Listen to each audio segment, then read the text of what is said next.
Big TV భక్తి సమాచారం WhatsApp ఛానల్లో జాయిన్ అవ్వండి. అన్ని విశేషాలు ఎప్పటికప్పుడు తెలుసుకోండి. అమ్మ, విశుద్ధి చక్రం ఎటువంటి ఫలితాలను అందిస్తూ ఉంటుంది? మరి విశుద్ధి చక్రం బాగా ఉండాలి, శక్తి పొందాలి అని అంటే సాధన ఏ విధంగా చేయాలి? విశుద్ధి చక్రం దాని పేరే చూడండి, శుద్ధి అంటే ఎప్పుడు అక్కడ ఎలా ఉండాలంటే ఖాళీగా ఉండాలి. అంటే శుద్ధిగా అంటే ఖాళీగా ఉండాలి. ఖాళీ అంటే ఏంటి అంటే ఇక్కడ అసలు ఓపెన్గా ఉండాలి. ఎందుకు అక్కడ, అందుకే దానికి అధిష్టాన దేవత కూడా దత్తాత్రేయుల వారు. దత్తాత్రేయుడు అంటే మీకు దిగంబర అని ఒక పేరు వింటారు. దిగంబరత్వం అంటే ఏంటంటే దిక్కులే అంబరాలుగా గలవాడు. అంటే దిక్కులే అంబరాలు అంటే ఏంటి, మొత్తం చూడండి 8 దిక్కులు ఆయనకు అంబరాలట, అంటే బట్టలు. దిగంబరత్వం అంటే చాలామంది బట్టలు లేకపోవడం అనుకుంటారు, కానీ దిగంబరత్వం అంటే 8 దిక్కులు ఆయనకు అంబరాలంటే అంత పెద్ద వ్యాపక చైతన్యం అని అర్థం. అంటే ఇప్పుడు ఇక్కడ ఎప్పుడైతే ఖాళీ ఉంటుందో అప్పుడే వ్యాపించగలుగుతాం. అంతేకాని మనం ప్లాన్ చేసుకుని చూడండి, చాలామంది ఏదైనా చెప్పాలంటే ఫస్ట్ రాసుకోవాలి, లేదనుకో పలానాది చెప్పాలని ఫిక్స్ అనుకుంటారు. కానీ కమ్యూనికేషన్ స్కిల్స్ అసలు అవి కాదు. ఎందుకంటే నీ గుండెల్లో నువ్వు ఎప్పుడైతే ఫీల్ అవుతావో అది గొంతులోంచి రావాలి, అంతే కదా. అంటే మీరు ఏ స్పీచ్ అని కాదు, మీరు ఏదైనా ఒక నాలెడ్జ్ని షేర్ చేయాలి అంటే ఆ నాలెడ్జ్ ఎప్పుడు ఎక్కడుండాలంటే మీ గుండెల్లో ఉండాలి. ఆ గుండెల్లో ఆ జ్ఞానాన్ని అనుభవిస్తేనే అది గొంతులోంచి వస్తుంది. అంతేకాని రాసుకున్నందువల్ల వచ్చింది అంటే అది ఎవరి జ్ఞానం కాదు, మనది కాదు. ఎందుకంటే అయితే బుక్లో చూసాము, లేదా ఎక్కడైనా చదువుకున్నాం, లేదా ఎవరి వల్ల అయినా విన్నాం. వీటి వల్ల ఏమవుతుంది అని అనుకున్నప్పుడు ఏమవుతుంది చెప్పిన, ఒక రామాయణం చదివాం అనుకోండి సపోజు. రామాయణం చదివినప్పుడు రామాయణం చాలా గొప్ప కావ్యం, వాల్మీకి గొప్పగా రాశారు. మళ్ళీ ఎవరి రామాయణం అయినా గొప్పదే, అసలు రాముడు అంటేనే గొప్పవాడు. అయితే అమ్మ, మరి ఏదైనా కూడా ఒక విషయం చెప్పాలి అని అంటే మనం అధ్యయనం చేయాలి కదా. అధ్యయనం చెయ్యాలి, కానీ ఏంటి అదే చెప్తున్నా. ఇప్పుడు చదివేశాం రామాయణం అంతా, చదివేసిన తర్వాత మీరు చదువుతున్నంతసేపు ఎవరిని ఇన్స్పైర్ అవుతారు? రచయిత ఎప్పుడు పాప రచయిత వెనకాల ఉంటాడు. పాత్రలు ఆ పాత్రల్లో కూడా మీరు చూడండి, అందులో హీరో రాముడు, హీరోయిన్ సీత. అంటే ఏంటంటే మీరు ఎవరినంటే అందులో క్యారెక్టరు ఎవరి గురించి రాసామో. ఎందుకంటే రాముడు ఇంత ధర్మమా, తల్లి తండ్రి మాట ఇంత విన్నాడా, భరతుడు ఇంత గొప్పవాడా, లేకపోతే సీతాదేవి ఇంత గొప్పదా, జనక ఎప్పుడు చూడండి ఆ గొప్ప వాళ్ళతోనే ఎవరిని పోల్చుకుంటాం. పైగా మనం ఇంకోటి కూడా అనుకుంటాం, ఈ గొప్ప వాళ్ళందరి క్యారెక్టర్లు మిక్స్ ఎవరు అనుకుంటాం, మనం అనేసుకుంటాం. కానీ అది నిజమా అంటే అంత నిజంగా కనుక వాళ్ళంత గొప్పగా మనం ఉంటే మనం కూడా ఏమవుతాం, ఒక హిస్టరీ అవుతాం. కానీ ఇలాగే ఉన్నాము అంటే అర్థం ఏమిటి, ఇంకా ఇంకా ఇంకా మనం మారాలి కదా. కానీ మనం మారకుండానే మనం ఏమనుకుంటున్నాం అంటే నేను అంటే ఆ బుక్ చదివినంతసేపు అది నన్ను ఇన్స్పైర్ చేస్తుంది. అది ఎన్ని రోజులు ఉంటుంది అంటే కొన్ని రోజులు అలా బిహేవ్ చేస్తాం కూడా. అది ఎన్ని రోజులు అంటే ఆ బుక్ యొక్క థింగ్ అంతా నా మైండ్లో ఉన్నంత వరకు. ఎప్పుడైతే అది విడిపోయిందో మళ్ళీ మామూలుగా నా నేచర్కి నేను వాపస్ వచ్చేస్తాం. అందువల్లే చెప్పడం వేరు, చేయడం వేరు. చేసి చెప్తే దాన్ని అనుభవం అంటారు. ఆ చేసి చెప్పేది గుండెల్లో మాత్రమే ఉంటుంది. ఇందాకనే చెప్పుకున్నాం మనం, ఈ విశుద్ధి చక్రం నుంచి వాక్ అన్నది బయటకు వస్తుంది. ఈ వాక్ వచ్చినప్పుడు పరా, పశ్యంతి, మధ్యమ, వైఖరి. ఆల్రెడీ పరావాక్కు మూలాధార చక్రంలో డౌట్లు అని చెప్పాం. మనం ఎప్పుడైతే గణపతి ఉపాసన ద్వారా డౌట్ అన్నది వదిలేసి క్లారిటీ తెచ్చుకున్నామో అప్పుడు మన మాటల్లో ఏమొస్తుంది, స్పష్టత. మనం ఏం చెప్పాలనుకున్నాం క్లియర్గా వస్తుంది. అందుకే చాలామంది మంత్రం చదువుతారు కదా, మంత్రం చదివినప్పుడు ఏమనుకుంటారంటే నేర్చుకుంటే మంత్రం వస్తుంది అంటే గట్టిగా మంత్రం చెప్పాలి అంటే నేర్చుకోవాలేమో. నేర్చుకోవడం కాదు, ఫస్ట్ మూలాధార చక్రం బాగుంటేనే కమాండ్ అంటే క్లియర్గా చెప్పగలుగుతాం. ఆ తర్వాత ఎప్పుడైతే మణిపుర చక్రం బాగుపడిందో, చండీ అమ్మవారి వల్ల ఆత్మశక్తి అన్నది పెరిగిందో అప్పుడు పశ్యంతి వాక్కులో ఏమొస్తుంది అంటే, అందుకే లలితా శాస్త్రంలో కూడా పరా ప్రత్యస్థితి రూప పశ్యంతి పరదేవత మధ్యమా వైఖరి రూప భక్త మానస హంసిక. ఈ యొక్క పశ్యంతి వాక్యం ఏం చెప్తుందిట అంటే స్వాత్కర్ష అన్నది అసలు స్పీచ్లో పనికిరాదు. ఎప్పుడు స్పీచ్ ఇచ్చేటప్పుడు మన గురించి మనం చెప్పుకోకూడదు. కానీ చాలామంది చేసి తప్పు అదే. మీరు చూస్తే నాకు ఈ అనుభవం అయింది, నేను ఇలాంటిదాన్ని అలాంటిదాన్ని, నాకు ఎంత గొప్ప, ఇవన్నీ చెప్పడంలో ఏమవుతుంది మన గురించి మనమే అంటే తగ్గించేసుకుంటున్నాం. సెల్ఫ్ ఇంట్రొడక్షన్ కూడా ఉంటుంది కదా. సెల్ఫ్ ఇంట్రడక్షన్ ఎప్పుడు అసలు అవసరం లే. ఎందుకంటే మీరు నిజంగా మీరు చెప్తున్న జ్ఞానం గురించి చెప్తున్నారనుకోండి, అప్పుడు అసలు ఇంట్రడక్షన్ మీరెందుకు చేసుకోవాలి? జ్ఞానమే చేస్తుంది. అంటే మనం చెప్పి జ్ఞానమే. అందుకే పరా ప్రత్యస్థితి రూప. పరావాక్ ఏంటి అంటే మన స్థితి, అంటే లెవెల్ ఆఫ్ నాలెడ్జ్ అన్నది చెప్తుంది. పశ్యంతి పరదేవత. పశ్యంతి వాక్కులో ఎప్పుడు పరదేవత. పరదేవత అంటే ఎవరు అంటే నువ్వేం పని చేస్తున్నావో దానికి. ఎందుకంటే ఆదేవి సర్వభూతేషు వృత్తి రూపేణ సంస్థిత. నువ్వు చేస్తున్న పని గురించి మాత్రం మాట్లాడాలి, నీ గురించి మాట్లాడద్దు. నువ్వు చేస్తున్న పని గురించి ఆవిష్కరించు. మధ్యమ. ఆ మధ్యమ వాక్ ఏంటంటే ఇక్కడ నేను సఫర్ అవుతున్నాను అనుకోండి, నా నోట్లోంచి వచ్చి మాటలన్నీ ఎలా ఉంటాయి? బాధాకరంగా ఉంటాయి. ఎప్పుడు ఏడుస్తూ చెప్పామనుకో వినేవాళ్ళకి ఏమవుతుంది? వినాలనిపించదు. ఇక్కడ చూడండి వైఖరి వాక్. వైఖరి వాక్ ఏంటంటే చెప్పనా, ఎప్పుడు చాలామంది ఏమనుకుంటారు, కమ్యూనికేషన్. మనం ఏదైనా చెప్పామనుకో అందరూ వినాలని అందరికీ ఉంటుంది కదా.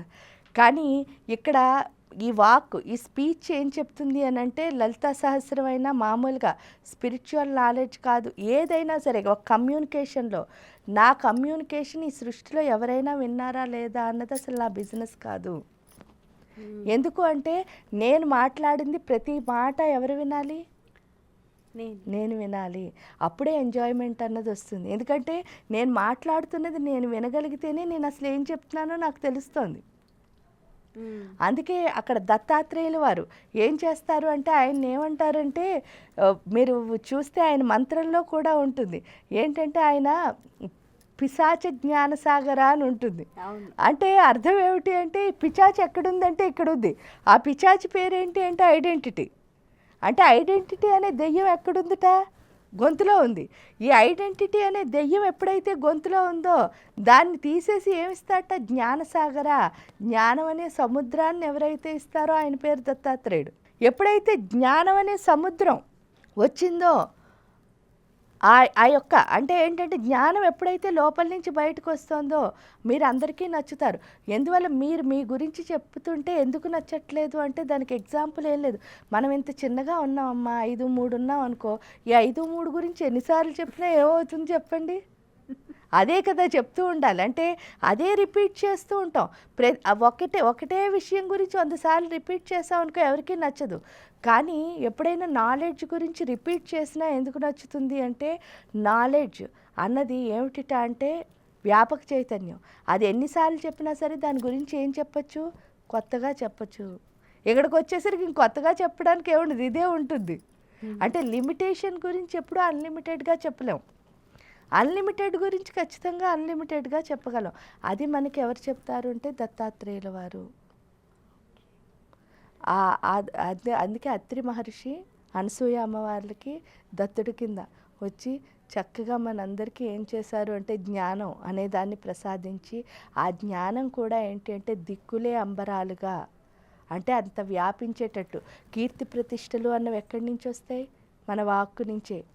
ఆ వాక్కు కూడా ఏంటి అంటే ఎప్పుడు మీరు మాట్లాడుతున్నది వాళ్ళు విన్నారా వీళ్ళు విన్నారా అని చూడడంలో మనం ఏమైపోతాం? కన్ఫ్యూజ్ అయిపోతాం. ఎందుకంటే అన్ని ఎమోషన్స్ని ఎవరు తీసుకుంటారు? మనం తీసుకుంటాం. వాళ్ళ ఫేస్ ఎలా ఉందో మనకు వెంటనే అర్థమవుతూ ఉంటుంది. అంటే వీళ్ళకి నచ్చింది వీళ్ళకి నచ్చలేదు, అది మనకు అనవసరం కదా. కానీ ఎందుకో అది ఎప్పుడు పట్టించుకున్నామో ఏమవుతుంది, ఆ ఎమోషన్లన్నీ మన గొంతులోంచి వచ్చేస్తాయి.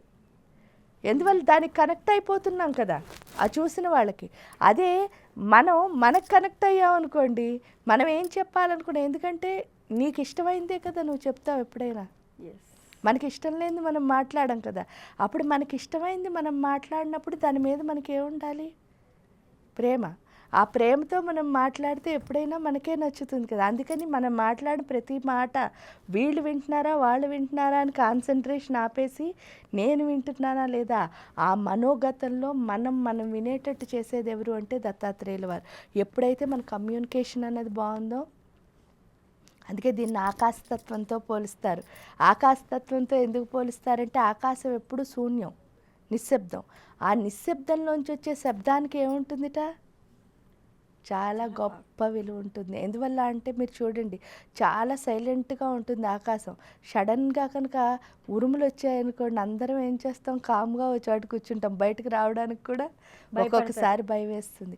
అంటే అంత నిశ్శబ్దంలోంచి శబ్దం వస్తే మాత్రం చాలా బాగుంటుంది. అందుకని దత్తాత్రేయుడు ఏంటి అంటే మౌనంగా ఉండి మన్ని మనం, అందుకే మౌని అంటే ఏంటి, మౌనంగా ఉండాలి. కానీ మనం ఏం చేసుకోవాలి, ఎప్పుడు లోపలికి వెళ్ళాలి, మన లోపలికే మనం వెళ్ళాలి. ఆ మౌని అంటే అర్థం అదే, నన్ను నేను చూసుకుంటూ ఉండాలి. నన్ను నేను ఎప్పుడు చూసుకుంటానో తప్పు అన్నదానికి ఏముండదు, ఉండదు. ఎప్పుడు ఏం చేస్తున్నాం, వీళ్ళని విమర్శించడం, వాళ్ళని విమర్శించడం, ఇవే చేస్తున్నాం. కానీ ఎవరు విమర్శించుకోవాలి, మనమే విమర్శించుకోవాలి. ఎందుకంటే మీ మీద నాకు ఎప్పుడు ఒకటి నచ్చలేదో అది ఎక్కడుంది ప్రాబ్లం. మీరు అనలేదు కదా నేను నచ్చలేదని, నేను అన్నాను అంటే డెఫినెట్గా ప్రాబ్లం నాదే. అంటే రెక్టిఫై చేసుకోవాల్సింది కూడా ఇక్కడే. అందుకే మనం చూసుకుని మన లోపల ఉన్న లోపాలను సర్దించు. అదే గురువు యొక్క ప్రధాన లక్షణం కూడా. గురువు ఎప్పుడు తప్పులను ఎంచట, లోపాలను సరిచేస్తాడు. తప్పులను ఎంచడం, లోపాలను సరిచేయడం తేడా ఏమిటండి అంటారు. తప్పులను ఎంచడం అంటే ఏంటి, నువ్వు ఇది తప్పు చేసావురా అని చెప్పడానికి తప్పు ఎంచడం. దానివల్ల ఏమవుతుంది, మనం డౌన్ అయిపోతాం. అదే కనుక మన లోపాన్ని ఆ తప్పుని ఎలా రెక్టిఫై చేసుకోవాలో చెప్పారనుకోండి, జ్ఞానమే వెలుగు వస్తుంది. ఎందుకంటే మీరు ఎప్పుడు రెక్టిఫై చేస్తున్నారో ఇలా చేసుకోవాలి అని చెప్తే ఆ పని చేయడం ద్వారా, ఆ క్రియ ద్వారా మీ లోపల ఏమొస్తుంది, బోల్డ్ చేంజ్, చైతన్యం, బోల్డ్ శక్తి. ఎందుకంటే అదే చెప్తారు కదా, కమ్యూనికేషన్ స్కిల్ అంటే కూడా లాంగ్వేజ్ కాదు. అంటే మీరు భాష ఎంత గ్రాంధికంగా చెప్పినా ఎవరికి ఏమవుతుంది, అర్థం అవ్వదు. అంటే మనం మాట్లాడిన ప్రతి మాట చాలా సింపుల్గా ఉండాలి ఎవరికి అర్థం అవ్వాలన్నా. భాషా పరిజ్ఞానం అన్నది మన కమ్యూనికేషన్ కాదు. సెకండ్, మన ఎక్స్ప్రెషన్ ఏమో అనుకుంటే అది కూడా తప్పే. ఎందుకంటే నా భావం నేను అనుకున్నట్టు మీకు అర్థం అవ్వాలని అసలు రూల్ లేదు. అదే కనుక అయితే ప్రతి కవి రాసిన భావాలు మనకు అర్థమైపోతాయి కదా. అంటే ఏంటి అంటే ఎవరి భావం వాళ్ళదే. ఇక్కడ నేను ఎలా భావించానో మీకు తెలియాలంటే ఏదైనా నేను చెప్పాలి, లేదా మన ఇద్దరికి ఒక అవగాహన ఉండాలి. అంతే తప్ప ప్రతి భావం అర్థం అవ్వదు ఎవరికి. అంటే మరి ఏంటండి కమ్యూనికేషన్ అంటే గొంతులో ఏముండాలట అంటే శక్తి ఉండాలి.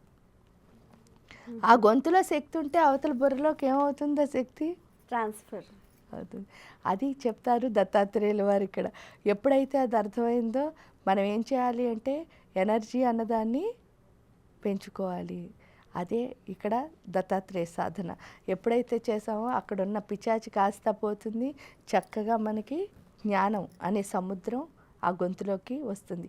జ్ఞాన సముద్రం కూడా దత్తాత్రేయుడు పూర్తిగా గురువు అవ్వడం వల్ల వారు ఏం నేర్పిస్తారు అని అంటే మనం ఎంత సింపుల్గా చెప్పచ్చు, ఎంత అర్థమయ్యేటట్టు చెప్పచ్చు, ఎంత అంటే అందరికీ చంటి పిల్లల్లాగే చెప్పాలట. మన దగ్గరికి అందుకే విద్యార్థి అంటారు, అంటే విద్యను అర్థించేవాడు. వీడిని కూడా ఏమంటారంటే ఉపాధ్యాయుడు అంటారు. ఉపాధ్యాయుడు అంటే ఏంటంటే విద్యను ఎవరైనా మన దగ్గరికి అర్థించడానికి వచ్చినప్పుడు అధ్యయనం అంటే నేర్చుకుంటూ చెప్పాలి. అంటే ప్రతి ఒక్కళ్ళకి డిఫరెన్స్ ఉంటుంది. అంటే ఒక్కొక్కళ్ళ దగ్గర నేర్చుకుంటూనే చెప్పాలి. అంటే వీడు ఇక్కడ అందరూ విద్యార్థులే అన్నమాట. ఎందుకంటే అందరం అభ్యాసం చేయడానికి వచ్చిన వాళ్ళమే. అది ఎప్పుడైతే అర్థమైందో మన కమ్యూనికేషన్ చాలా బాగుంటుంది. అది అర్థం అవునంత వరకు ఏంటంటే నేను నీకు చెప్తున్నాను కాబట్టి నేను గ్రేట్ అనిపిస్తుంది, కానీ నేను కూడా అభ్యసించడానికే వచ్చాను అనగానే మన గొంతులో ఫస్ట్ ఆ పొగరు తగ్గిపోతుంది. ఎప్పుడు తగ్గిపోయిందో మనం ఏం చెప్పినా అందరికీ హ్యాపీగా వినాలనిపిస్తుంది. అది దత్తాత్రేయుల వారు చేస్తారు. ఎందుకంటే గురువు ఎప్పుడు బెత్తం పుచ్చుకొని మన పొగర్ని అణుస్తాడు కాబట్టి. అయితే ఈ విశుద్ధం కూడా అంటే ఇప్పుడు ఎవరికైనా స్పీచ్ థెరపీ, వాక్కు సరిగా లేకపోయినా, మాట రాకపోయినా, మాటకు సంబంధించి ఏదైనా ఇబ్బందులు ఎదురైనా కూడా దాన్ని ఇక్కడ సాధన ఎలా చేయాలంటారు? దత్తాత్రేయ సాధన చేయొచ్చు, వసిన్యాది వాగ్దేవతలకి సాధన చేయొచ్చు. ఓకే, శివుడికి తేనెతో అభిషేకం చేయొచ్చు. కానీ అన్నిటికంటే మూలాధారం, మణిపురం, అనాహతం ఈ 3 మారితేనే పూర్తి మాట అన్నది బాగా వస్తుంది. దాంతోపాటు విశుద్ధి కూడా మార్పు రావాలి. ఎందువల్లంటే వాక్ అన్నది నిజంగా బయటకు రావాలంటే ఫస్ట్ ఈ 3 చక్రాలు తో పాటు విశుద్ధి చక్రం కూడా సాధన చేయాలి. అంటే 4 సాధన చేస్తేనే పని అవుతుంది. ఎందుకంటే చాలామందికి మా మగవాళ్ళు కూడా మాట్లాడారంటారు కదా, ఈ 4 చక్రాల్లో మార్పు వస్తేనే మగవాళ్ళు కూడా మాట్లాడతారు. For more videos like this, subscribe Big TV channel.